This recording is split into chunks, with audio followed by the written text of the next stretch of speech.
प्रणाम, नमस्कार, बहुत स्वागत है आपका उस कार्यक्रम में जिसका नाम है हे प्रभु आनंद दाता। सीधे विषय की तरफ आते हैं हम। इससे पहले के एपिसोड में बात हुई थी प्रतिशोध की, बदले की, और इसी के परिवार का एक सदस्य है पाप, अनाचार। पाप के लिए एक शब्द हमेशा कहा जाता है कि ये व्यक्ति को अंधकार में डाल ही देता है। जो प्रकाश में रहता है वो कभी पाप की तरफ उसका ओरिएंटेशन या उसका उस तरफ बढ़ना संभव ही नहीं है, यानी कहीं ना कहीं वो अंधकार में है। इसीलिए क्षमा सहित ये बात महाभारत में कौरवों के कुल के प्रमुख धृतराष्ट्र जी के संदर्भ में की जाती है कि वो देखने में सक्षम नहीं थे। ये तो एक सांकेतिक बात होगी। कई अनेक ऐसे विद्वान और संत हमने देखे हैं जिनकी दृष्टि नहीं थी, लेकिन उनकी भीतर की दृष्टि इतनी अच्छी थी कि न उन्होंने स्वयं भगवान को देखा, बल्कि संसार के अनेक अनेक करोड़ों लोगों को उन्होंने ईश्वर की अनुभूति, प्रत्यक्षानुभूति कराई। लेकिन पाप के लिए ये शब्द हम सुनते हैं कि पाप के शायद नेत्र नहीं होते। नेत्र होते तो वो देख पाता तो भले बुरे का वो अंतर कर पाता, और अंतर कर पाता तो पाप की अंधेरी काली मायावी दुनिया की तरफ जाना नहीं होता। पहली चीज तो यही मन में आती है कि आखिर पाप क्या है। पाप और पुण्य की परिभाषा हमारे लिए अपनी अपनी है। एक भिक्षुक खड़ा है मार्ग पे, आर्तनाद कर रहा है, कुछ पैसे दे दो। कुछ लोगों ने दिया, उनको पुण्यात्मा बताया उसने। जिन्होंने नहीं दिया उनसे कहा ठीक है, मेरी दुरावस्था है, आप भी पापी ही प्रतीत होते हैं। अब ये परिभाषा एक ऐसे व्यक्ति ने गढ़ी है जिसको उसके वांछित परिणाम नहीं मिले आपसे, तो उसने आपको पापी कह दिया। लेकिन दरअसल ये जो पाप की परिभाषा है, इसमें सबसे महत्वपूर्ण बात है कि क्या पाप के नेत्र होते हैं, क्या वो देख पाता है, क्या वो देखने में सक्षम है। अगर देखने में सक्षम है तो फिर उसकी आंखों में वो पट्टी क्यों बंध जाती है, जिस पट्टी को हम कहते हैं कि धृतराष्ट्र रूपी पट्टी है वो, कि सब कुछ दिख रहा है फिर भी कुछ नहीं दिख रहा है। आज इसी विषय पर हम बात करेंगे। पाप एक ऐसा विषय है जो सृष्टि के आरंभ से लेकर अब तक आपको, हमको, सबको कहीं ना कहीं अपनी तरफ न सिर्फ खींचता है, बल्कि ये जानने का एक बहुत गहरा जिज्ञासु भाव भी उत्पन्न करता है कि पाप है क्या और पाप का शमन कैसे हो सकता है। लेकिन आज एक नया बिंदु जो इसमें है, विद्वान वक्ता जो हमारे हैं, भगवत गीता के अध्येता, मानस मर्मज्ञ प्रोफेसर डॉक्टर सुरेंद्र बिहारी गोस्वामी, उनसे हम जानेंगे कि पाप के नेत्र क्या है। तो सीधे मैं चलता हूँ इस प्रश्न के साथ उन्हीं की तरफ। प्रणाम कर रहा हूँ गोस्वामी जी, विषय आपके सामने। आज आपने अपनी विवेचना जो प्रारंभ की तो मुझे एक चलित शब्द ध्यान आ गया जी। चलित शब्द जो प्रचलन में, बोलचाल में हम बोलते हैं, उसमें कहते हैं कि पाप अंधा होता है। हाँ, बिल्कुल ठीक है। पाप अंधा होता है। तो ये तो अंधा ना होकर अंधकासुर हो गया कि अंधा है और इतना शक्तिशाली है। इतना शक्तिशाली है। यदि इसकी दार्शनिक व्याख्या करें तो पाप जो है वो मति के दो भाग हैं। मति का अर्थ होता है बुद्धि, सद्बुद्धि। आपकी बुद्धि के दो भाग हो गए। एक जहाँ बुद्धि है उसे हम कहते हैं सुमति, और एक जहाँ बुद्धि का अभाव है उसे हम कहते हैं कुमति। तो जब बुद्धि का अभाव हो जाता है तब वहाँ विषयों का अंधकार फैला हुआ होता है, घना अंधेरा चारों तरफ विद्यमान हो जाता है। तो अंधेरे में जो कार्य किया जाता है वो पुण्यमय नहीं होता, वो पापमय होता है। अंधेरा से तात्पर्य समझिए, अंधेरा यानी दिन का प्रकाश और रात का उजाला नहीं। जहाँ ज्ञान का अभाव होता है, अज्ञानता में आप जब डूब जाते हैं तो फिर आप अंधे हो जाते हैं ना, अंधेरे में काम कर रहे हैं आप। क्योंकि अंधेरे में आँख वाले और बिना आँख वाले दोनों एक जैसे हो जाते हैं। तो कुमति वो अंधकार है जहाँ मति जो है होती ही नहीं है। तो मति जब होती है तो सुमति का जो कारण तत्व है, सुमति से जो फलश्रुति मिलती है, उसे आप पुण्य कहते हैं। इसलिए आपने देखा होगा कई बार बोलचाल की भाषा में हम पुण्यमति शब्द का उपयोग करते हैं किसी विद्वान के लिए, किसी पुण्यमति इनके दर्शन हुए। पुण्यमति, जिनकी मति सुमति है, वो पुण्यमति होती है। तो अब जहाँ मति नहीं है, कुमति है, वहाँ पाप है। कई बार आपने मुझसे प्रश्न भी पूछा, इस प्रश्न का उत्तर भी आज इस विवेचना में स्पष्ट हो जाएगा कि ऐसा क्या होता है हमारे जीवन में जो नाना प्रकार की समझाइश लोग हमें देते हैं। कई सन्मार्गी हमें मिलते हैं, कई समाज सुधारक हमारे बीच आते हैं, कई साधु संत आते हैं, कई अवतार परमात्मा अलग अलग रूपों में ग्रहण करते हैं, तब भी हम सुमति के रास्ते में क्यों नहीं चलते? क्यों नहीं चल पाते सुमति के रास्ते? सुमति के रास्ते तो बताए जा रहे हैं, सुमति के रास्तों पर चर्चा आज भी है, लेकिन हम चल क्यों नहीं पाते? हमारे जीवन में ये परिवर्तन क्यों नहीं आ पाता? ध्यान रखिए, मानवीय स्वभाव में मन हमारा अधोगामी है। मन और विषयों की प्रीति अनंत काल से चली आ रही है। जैसे ही काम उत्पन्न हुआ, वैसे उसने कुमति का सूत्रपात किया था। ब्रह्मा ने जैसे ही अपने मानस पुत्र काम को उत्पन्न किया, तो ब्रह्मा इत्यादि जो है उन सबको अपनी पुत्री संध्या शोभायमान लगने लगी थी। ध्यान रखिएगा, मति का हरण जो है अनंग करता है, काम करता है। काम का एक नाम अनंग है, और काम का अर्थ होता है विषय। तो विषय और मन में बड़ी प्रीति है, इसलिए जितने भी विषय चर्चा है, आप देखो मन को बहुत अच्छी लगती है। आप देख लें कि कोई पढ़ रहा हो और उसके पास जाकर कहें, अरे तुम्हें मालूम है कितनी अच्छी फिल्म आई है, वो तुरंत पढ़ना रोक देता है, कौन सी आई? यानी आपको भौतिकता की चर्चा जो है जी। वो भीतर की तुलना में ज़्यादा सुंदर लगती है, जबकि भीतर की चर्चा आप सुनना नहीं पसंद करते। तो अब सवाल ये है कि ये ऐसा क्यों हो जाता है? एक प्रश्न ये भी उत्पन्न हुआ, क्यों पाप जो है अंधा होकर शक्तिशाली हो जाता है? ध्यान रखिए, जब भी सुविचार की गंगा बहने लगती है, पाप के 4 नेत्र होते हैं।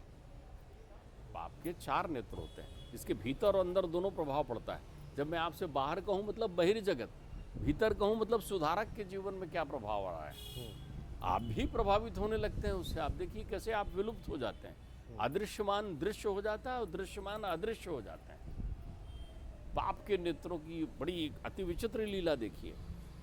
जैसे ही चहुओर सुविचार का आंदोलन चलने लगता है, सन्मार्ग और सत्य की बातें होने लगती है, वैसे ही पाप अपने पहले नेत्र का प्रयोग करता है, और पहला नेत्र है उपेक्षा। उपेक्षा, पहला नेत्र है उपेक्षा।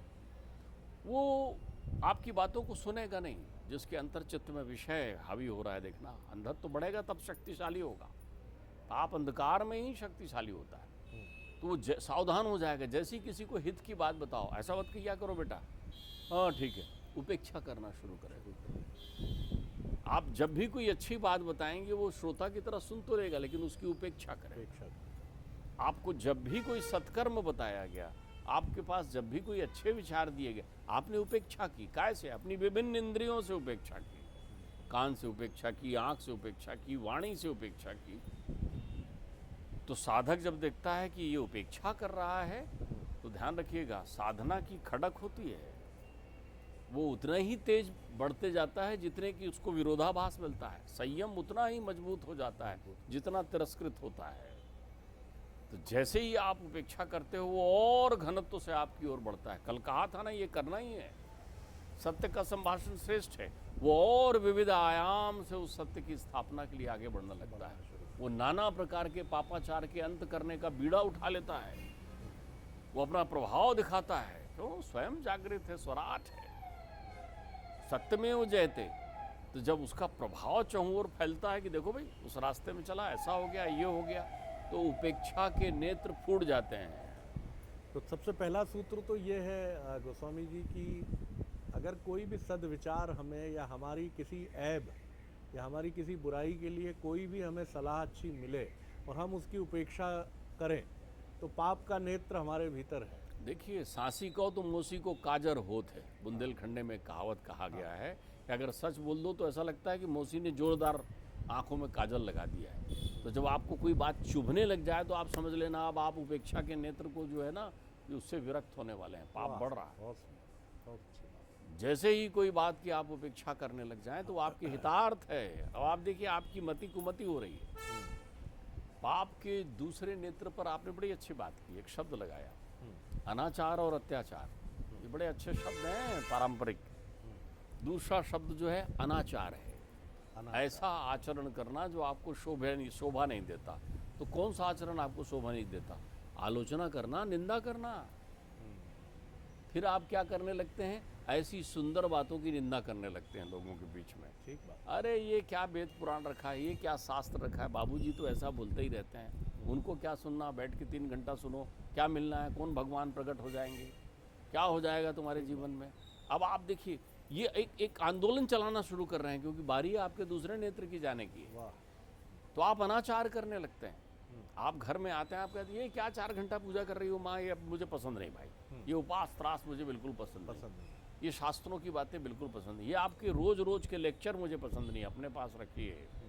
आप पीठ पीछे भी लोगों को बोलने लगते हैं, बैठ गए क्या, वहाँ गए थे क्या, अच्छा गोस्वामी जी से मिले क्या, अरे वो तो बता रहे होंगे बस कि जीवन और धर्म और दर्शन और क्या है, क्या सुनना।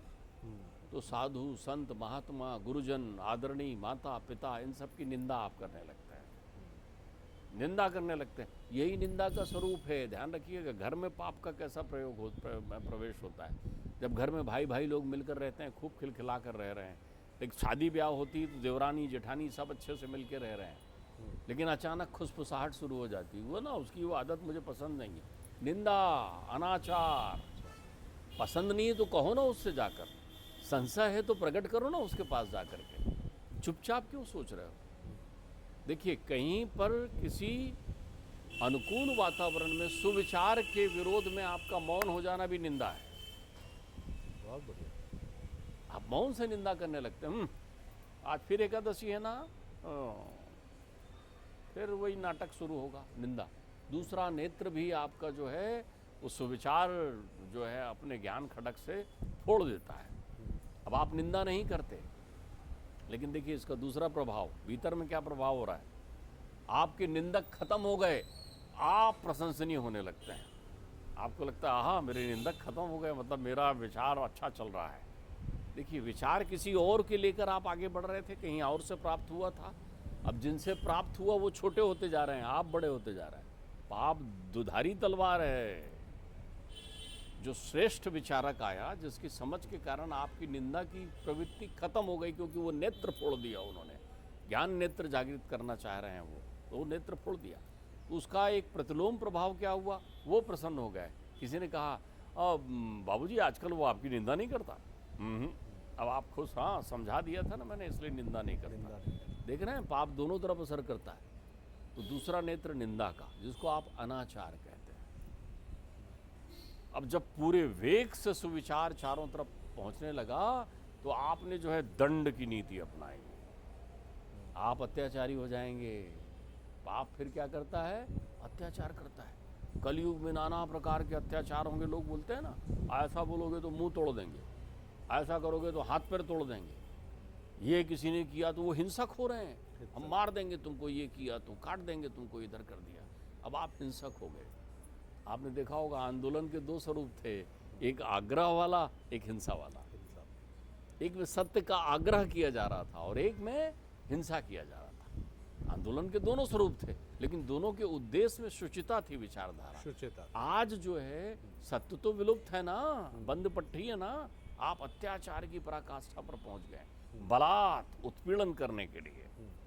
तो तब पाप जो है अत्याचार रूपी अस्त्र निकालता है, नेत्र खोलता है अपने, अत्याचार बढ़ने लगते हैं चारों तरफ, जिसको आप कहते हैं यदा यदा हि धर्मस्य ग्लानिर्भवति भारत, चारों तरफ त्राहिमाम हो जाते हैं। तब सुमति को, पुण्यमति को और बल मिलता है, तब वैचार को और बल मिलता है, और संयमी हो जाता है, और वो उसके विरुद्ध खड़ा होता है, और जन जागृति करना चाहता है। चारों तरफ लोग हिंसा का प्रभाव देख लेते हैं कि हिंसा जीवन का सार नहीं है, हिंसा जीवन का सार नहीं है। देखते जाइए, प्रकट अप्रकट हो रहा है और अप्रकट प्रकट हो रहा है। लोग सदविचार को प्रणाम करने लगे, क्या बात है, कितनी सुंदर बात है, ध्यान धारणा समाधि योग इत्यादि की बड़ी चर्चा होने लगती, महापुरुषों की बड़ी चर्चा होने लगती। तीसरा नेत्र भी गया अत्याचार का। तो फिर पाप क्या करता है, जब अत्याचार भी चला गया तब फिर वो अपने सम्मान का नेत्र खोलता है। अंतिम ब्रह्मास्त्र है जिससे आप चूक नहीं सकते। आपकी मति को विफल करेगा ही वो, क्योंकि अब अंधेरा होने वाला है और अंधेरे में वो शक्तिशाली हो जाएगा। तो फिर वो क्या करता है, जगह जगह बोलना शुरू करता है, नहीं नहीं ये हमारी भूल थी, कितनी अच्छी बात कह रहे हैं पिताजी, कितनी अच्छी बात कह रहे हैं, कितने अच्छे हमारे वेद शास्त्र, कितने अच्छे सत्संगी, कितने अच्छे फलाने महात्मा जी।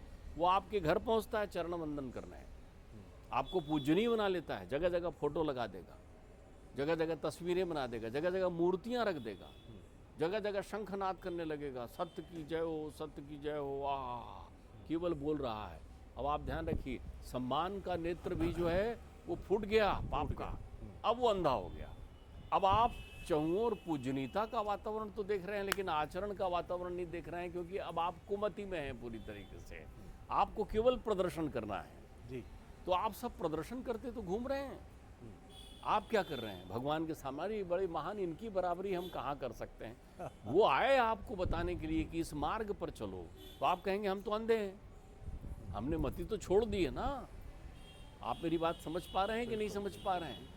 अब आपने उनको महान बना दिया। विवेकानंद जी, आहा उनकी कथा सुनिए साहब, कितनी बढ़िया विवेकानंद जी। यही सबसे भयानक पक्ष है इसका। ये वो पक्ष है जो पाप को नेत्र विहीन कर देता है। ये चौथा ब्रह्मास्त्र है। अब आप सम्माननीय हो गए हैं, आपको सम्मान तो दे रहा है, लेकिन आपका अनुकरण नहीं कर रहा है, आपका अनुसरण नहीं कर रहा है। वो तो प्रसन्न है, झंझट खत्म।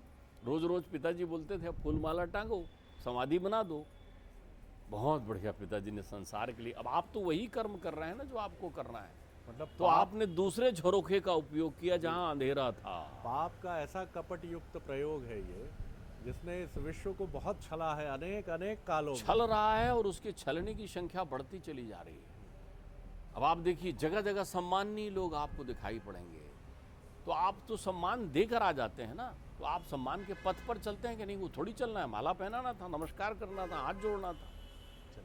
फिर ये सम्मान की प्रक्रिया चाटुकारिता में आ जाती। नए नए देवों का निर्माण आप कर देंगे, नए नए भगवान आपके हो जाएंगे, नए नए रास्ते आप बना लेंगे, नए नए तरीके आप बना लेंगे, नई नई कस्में और वादे आप लेने लग जाएंगे। क्यों? क्योंकि आपने ब्रह्मास्त्र चला दिया। सामने वाला अब आपको नहीं बोलता, उपेक्षा में बोलता था। सामने वाला आपको नहीं बोलता, निंदा में बोलता था। सामने वाला आपको नहीं बोलता, अत्याचार अनाचार में बोलता था। लेकिन क्या ये बंद हुए? नहीं, ये सब कर रहे हैं। क्यों? आपको सम्मान्य बनाकर, सुविचार को सम्मान्य बना दिया, प्रणाम कर लिया, लेकिन अनुकरण नहीं करना है। तो आप जब कोई प्रश्न पूछता है कि मैं इतना सुनता हूँ, होता क्यों नहीं? होता इसलिए नहीं है कि तुमने इनको सम्मान्य तो मान लिया है, कर कुछ नहीं रहे हो ना, आंख में पट्टी बांध ली आपने। ध्यान रखना, दोनों के नेत्रों में पट्टी बंधी होती है। सत्य की जो मूर्ति है उसमें भी पट्टी बांध देते हैं, ताकि उसमें अद्वैत बना रहे, भेद ना हो उसमें। उसमें पुण्यमती और कुकृत करने वाले पापी एक घाट पर पहुंचते हैं निर्णय के लिए। वो निर्णय शास्त्र सम्मत निर्णय देकर आपको आगे प्रशस्त करते हैं आपके मार्ग की। आप दंड के भागी हैं या पुरस्कार के। उन्होंने अपने लिए एक सत्य विश्लेषण करने के लिए आंखों में पट्टी बांधी है, लेकिन ये स्वभावता अंधे होते हैं। इसलिए ध्यान रखिए। मुझे आप बताइए, धृतराष्ट्र जी सम्मान नहीं करते थे क्या भीष्म पितामह का? धृतराष्ट्र जी सम्मान करते थे, लेकिन उपेक्षा करते थे विदुर की, उपेक्षा करते थे विदुर की। क्या धृतराष्ट्र जी कृष्ण का सम्मान नहीं करते थे? करते थे सम्मान, लेकिन निंदा करते थे, कृष्ण की निंदा करते थे। क्या दुर्योधन को विदित नहीं था क्या कि सर्वप्रतापी कृष्ण उनके सारथी हैं और चले आ रहे हैं? तब भी दुर्योधन ने हिंसा का रास्ता अपनाया था। तो पाप ऐसे नहीं अंधा होता है, चार आंखों वाला होता है। और जो सुधारक होते हैं, विचारक होते हैं, प्रेरक होते हैं, ये चारों नेत्रों को जब तक के खत्म करते हैं तब तक खुद सम्मानी हो गए होते हैं। क्योंकि सम्मान का ब्रह्मास्त्र जो है अच्छे अच्छे को, पुण्यमती को डिगा देता है। आप प्रसन्न हैं, वो शराब रोज पीता है, लेकिन आपके चरणों में तो आता है ना, आपके चरण बंदन करता है, चरण पखार के जाता है। यही बहुत सुंदर बात है। देखिए कितने बेहतरीन और उच्चतम मानदंडों से युक्त दृष्टांतों के जरिए गोस्वामी जी ने ये बात हमें बताई है। पाप और पुण्य के अंतर को समझने के लिए ये भी समझना बहुत आवश्यक है कि पुण्यमती जिसके लिए शब्द प्रयुक्त हुआ है यहाँ, जिनकी बुद्धि सद्मार्गी है, जो ईश्वर के सच्चे अनुगामी हैं, जो ईश्वर के पथ पर चलना चाहते हैं, वो अपने प्रतिद्वंद्वी, अपने आलोचक, उसमें भी अच्छाई देखते हैं। वो स्वामी जी से ही हमने बहुत सुंदर दृष्टांत सुना कि कर्ण के रथ से जब अर्जुन का रथ किंचित मात्र के लिए हिलता था तो कृष्ण साधु साधु साधु, अद्भुत हो कर्ण, अद्भुत हो। अर्जुन के रथ से जब कर्ण का रथ पूरा हिल जाता था, जैसे धरती में भूकंप आ गया है, तब भी कृष्ण अपनी उसी मंद स्मित मुस्कान के साथ देखते रहते थे। पार्थ और परिश्रम करो, अभी और ज़्यादा प्रहार करने की आवश्यकता है। व्यक्ति स्वांग जीवन में करता है, अर्जुन ने भी काफ़ी देर तक स्वांग किया कि चुप रहूं चुप रहूं। जब फिर जरा सा रथ में कंपन हुआ कर्ण के बाण से और कृष्ण ने फिर कहा साधु साधु, धन्य हो तुम। अर्जुन झुंझला गए, हे पार्थ, मेरे बाण से पूरा रथ कांपता है, तब आपके मुंह से एक शब्द नहीं निकलता। तो उन्होंने कहा, हाँ अर्जुन, बड़ा सुंदर प्रश्न है। तुम्हारे रथ पर मैं त्रिलोक का स्वामी स्वयं बैठा हूँ, और ये जो पताका धर्म ध्वजा फहरा रही है तुम्हारे रथ पर, इस पर स्वयं हनुमान जी विराजमान है। फिर भी ये वीर युवक अपने तीरों से इस रथ को हिला देता है, और तुम्हारे रथ उसे समूचा भी हिला दें। ये वो भाव है, ये वो दृष्टि है। लेकिन पापाचारी अगर प्रशंसा भी करता है तो कपट से करता है, बड़ी कुटिल मुस्कान से करेगा। अद्भुत है, वाह, जय श्री कृष्ण, अद्भुत है आप, प्रणाम है आपको, जैसा शकुनी का हमने रूप देखा है। चाहे खेल का मैदान हो, चाहे फिल्में हो, चाहे साहित्य हो, हम खल चरित्रों को देखना, पढ़ना, उनका आनंद उठाना अवश्य पसंद करते हैं, लेकिन अंत में उन्हें ध्वस्त होते ही देखना चाहते हैं। तो ये चुनना आपको हमको है कि हम उस ध्वस्त होने वाली, नष्ट होने वाली ब्रिगेड में शामिल होंगे, भले ही 4 आंखें हों पाप की, या पुण्यमती स्वरूप के उन अनन्य लोगों के साथ रहना चाहते हैं जहाँ सहजता है, सरलता है, शांति है, और सबसे अपने भीतर प्रवेश करके ईश्वर तक पहुँचने के मार्ग को ढूंढ लेना। बहुत आनंद आया गोस्वामी जी। अगले एपिसोड में एक और विषय लेकर उपस्थित होंगे। प्रणाम, नमस्कार।